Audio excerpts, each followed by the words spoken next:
Today we're going to talk about descriptive statistics.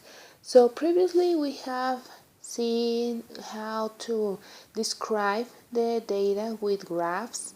We talk about the histogram, we talk about Pareto's law and things like that. But now we are going to talk about some of the measures that you could use also to describe the data and to compare to what is the relevance of the descriptive statistics? Actually, it's used, as the name says, to describe the data, but also it's relevant because you are going to use some specific numbers.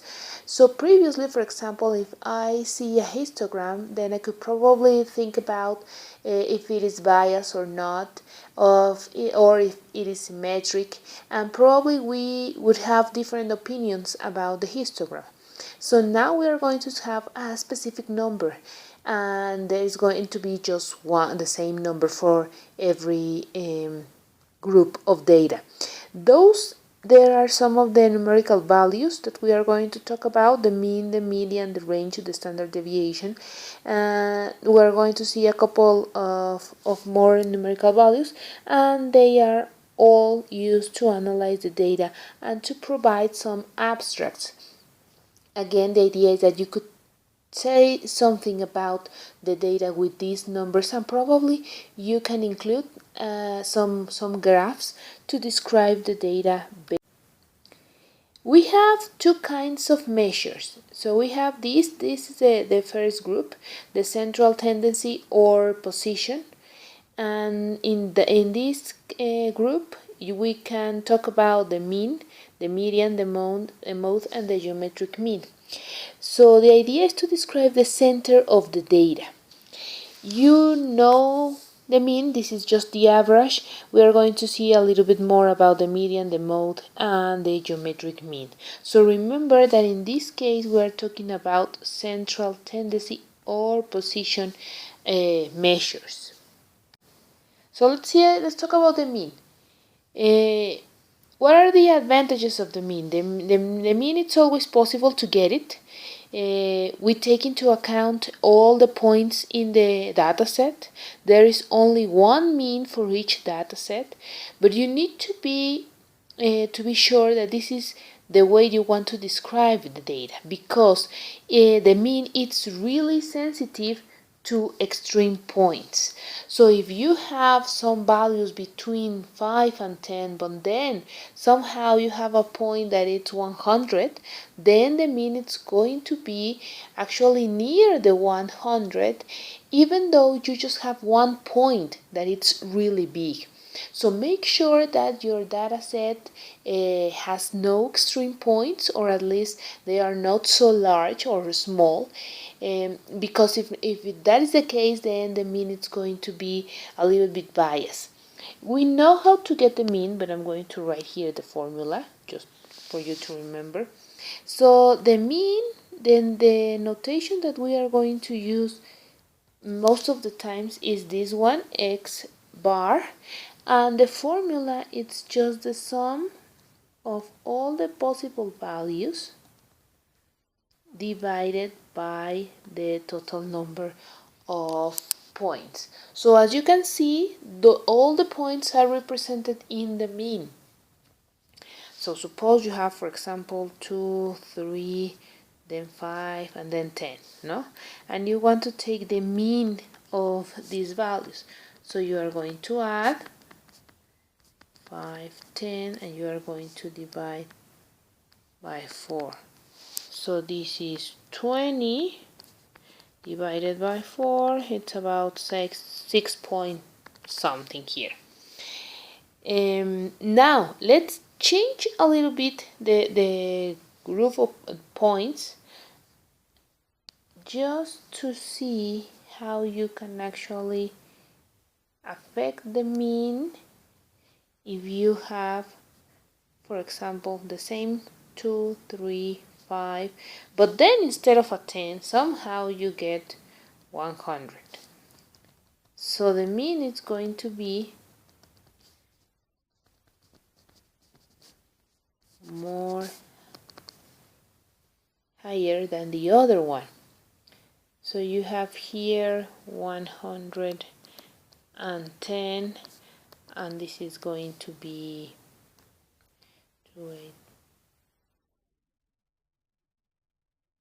like 20, well, a little bit more than 25, not 25 something.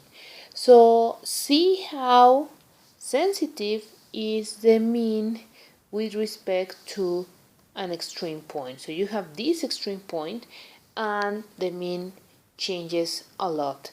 So make sure that you want to describe the data with the mean, or probably you can use the mean, but you need something else to compare. The median is another way to describe the center of a data set. The median is a numerical value that actually splits the data in two parts, the higher half and the lower half. The advantage of the median is that you don't take into account the extreme points, so it's insensitive to that part.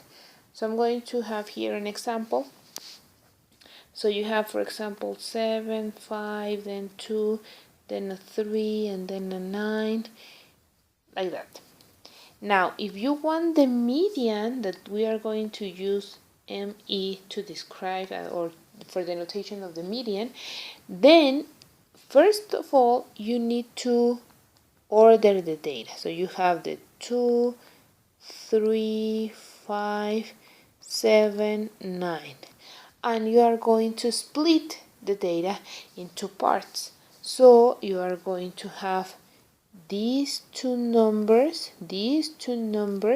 and the point in the middle, it's going to be the median. So in this case, the median is going to be 5. Now suppose that you have, for example, just the 7, 5, 3, and 9. So now you order the points 7, 9, and you're going to have just one number here, one number in the upper half, and then these two you are going to have the average, and this is going to be the median. So the average of 5 and 7 is 6. So the median here is 6. Now, let's see what happens when you add an extreme value. So for example, again, the first case, you have a 5, 7, then the 2, the 3, and instead of the 9, you have a 90. You order the data and you have the 2, the 3, the 5, the 7, and the 90. But again, the point in the center of the data is 5. So that's why we say that the median is insensitive to the extreme points. So if you have a data set with extreme points, probably the best way to describe the center is with a median. If you don't have extreme points, the best thing is to use the mode is the third way to describe the center. The mode is the value that appears most often in the data set. It's not affected by outliers, but the problem is that you could have more than one mode or not mode at all. Take a look at this example. So for example, if you have the 5, then you have a 2, then you have a 7, a 9, a 7, a 2, a 1, a 0, and then a 7 again. So the mode, we don't have any notation for the mode. The mode is the value that appears more times. So you have the 7.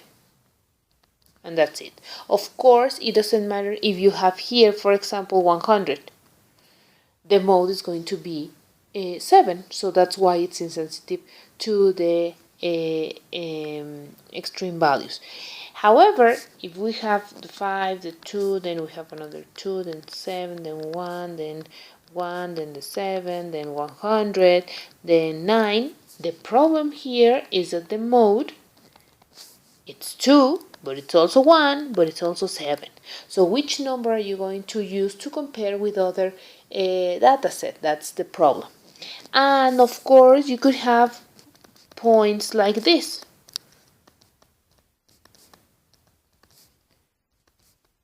Where you don't have any point that you could use as the mode. So that's the problem, but there are some cases that you want to see which value has the highest frequency, no? So the mode is relevant for those cases. Probably you could use more than one measure. So for example, you could use the median and the mode, or the mean and the mode, to see how the data set behaves. But you could also add some other measures that we are going to see. It was named in the previous slides is the geometric mean. The geometric mean is a kind of an average. We use the geometric mean actually with proportions. There's no use if you want to calculate the geometric mean if you don't have proportions. It's less affected by extreme points than the mean that we know, but the problem is that it can be 0 or it can be equal to imaginary numbers because of this formula. If you see the formula here, you could see that you have a root. It's not a square root, but it's a root, and it could be something that it's an imaginary number, or it could be 0. If you have, for example, just one value that it's 0, everything is going to be 0. So that's the problem with the geometric mean. We are not going to use that a lot, but if you have, for example, some proportions like here,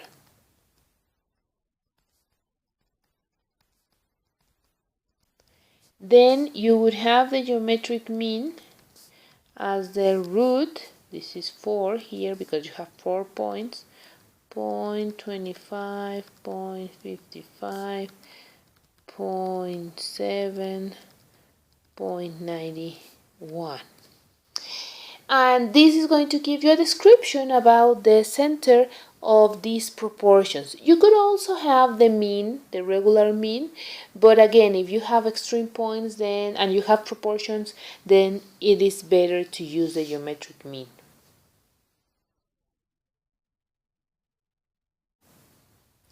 Now, let's talk about the measures of dispersion. So the previous ones were the measures of central tendency or the center point of the data. And now we have another kind of measures that are the ones that show the variability of the points. So it's good to have at least one measure from the group of the central tendency and one measure from the group of the dispersions. So the dispersion is going to give me an idea about how similar or different are each point from each other. No, again, we will have more than one way to get this dispersion, but you could use at least one to describe the data.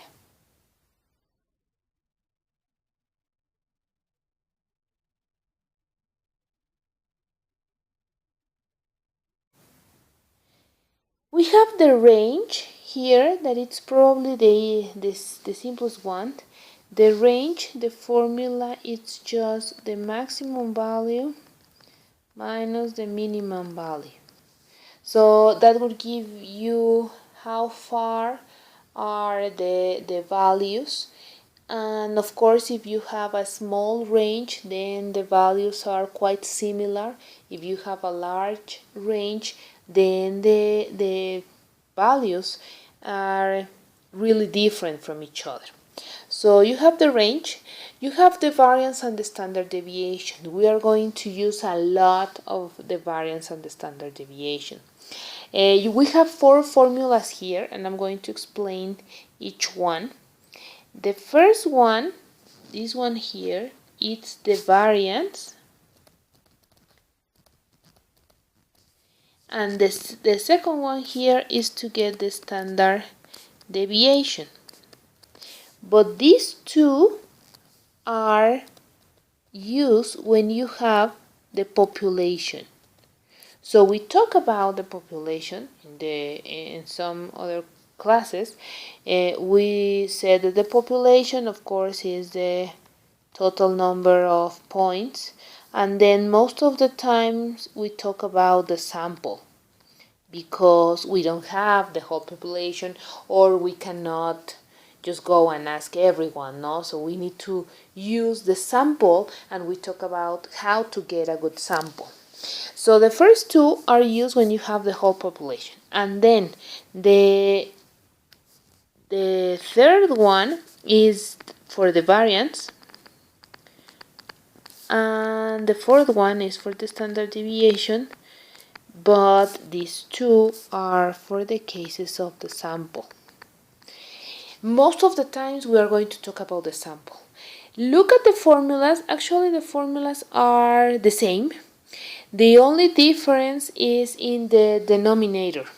In the population, the denominator is just the total number of points, n, and then in the sample case, the denominator is n minus 1. Then the points in the sample minus 1. We are going to see, well, probably not in this course, but in the statistics 2, you are going to see why do you have this minus 1 in the denominator for the case of the sample. But then the formula side are the same. See here that this notation is different from this one. So you have sigma square and you have s square. This is going to be population, and this is going to talk about the sample. And the other two are just the square root of the previous case. So let's see a little bit more detail here. So if you want to get the variance, the formula is like this. You are going to take the difference of each point with respect to the mean, square of that, and then you're going to divide n minus 1. If you want the standard deviation, this is just the square root of the variance. So you can always have the standard deviation if you have the variance. Let's get just here a quick example.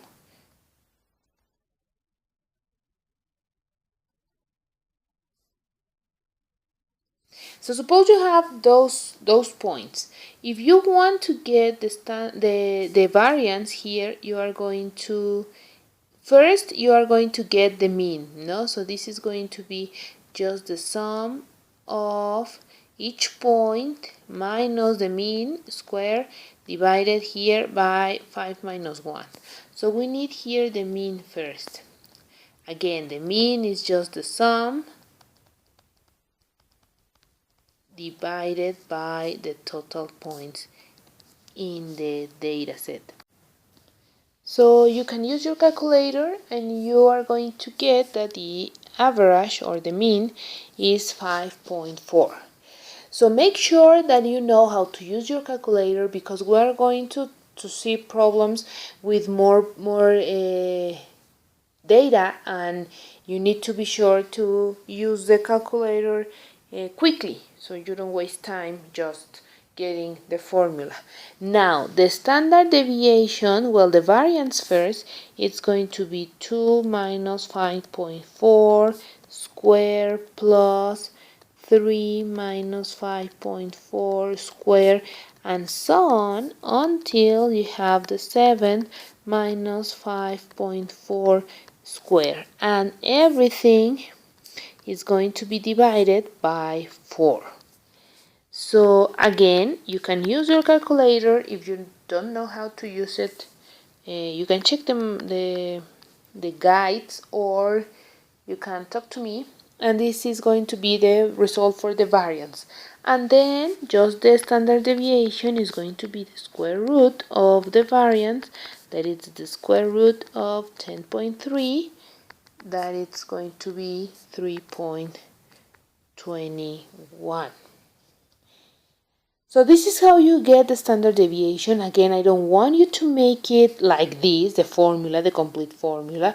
You can use your calculator, just make sure that you know how to use it. Before I forget, look at this. Look at the units of the standard deviation. Well, first, let's look at the units for the mean. If this here were, I don't know, for example, kilometers. Now let's change this. Let's think about this as pesos. Now you are adding here 2 pesos plus 3 pesos plus 5 pesos and so on, divided by 5. So the mean, it's going to give you the 5.4 pesos. So the units in the mean remain the same. The problem is in the variance. If you take a look here at the formula, you're going to have 2 pesos minus 5.4 pesos, and then you are going to have this square, and it's going to be the same, and it's going to be divided by 4. So what are the units of the variance? Actually, the units of the variance are square pesos. What does square pesos mean? Probably nothing. So that's why we have this standard deviation. The standard deviation is the square root of the variance, so the units here are pesos. We are going to see the variance in some cases, but you know that you can always get the standard deviation from the variance, and it's easier to explain the meaning of the standard deviation than the meaning of the variance. Of course, the variance, this one here, cannot be negative because you have the square, and also the standard deviation cannot be negative.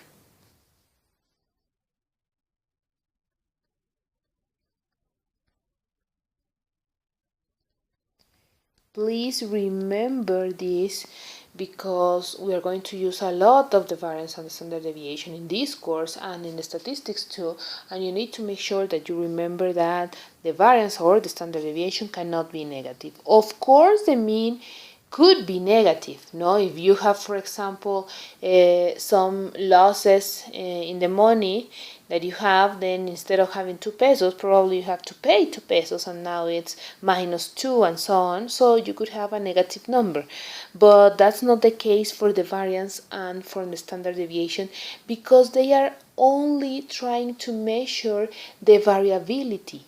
So you don't have a negative variability.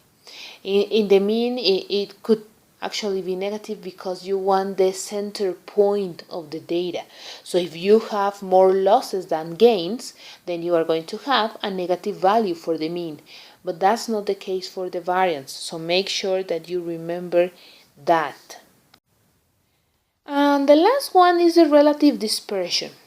So sometimes it's quite difficult to compare groups with respect of the variance, because probably you're talking about, I don't know, for example, in developed countries, you could have an income that it's really high with respect to the one that you could have in, I don't know, Africa, for example, no? So how to compare those values? A good way to do it is with the coefficient of variation. If you see here, you have the formula, and the formula takes into account the variance with this one, but also the mean. So the formula looks like this. You have the standard deviation and then the mean, and you multiply this times 100. If you remember the units of the standard deviation and the units of the mean, they are the same. So actually this is just a percentage, and you can compare that, and it doesn't matter if you have hundreds of pesos in one sample, and then you have just thousands of pesos in the other one. So if you want to compare populations, probably it's a good idea to look at the coefficient of variation instead of just using the standard deviation or just using the mean.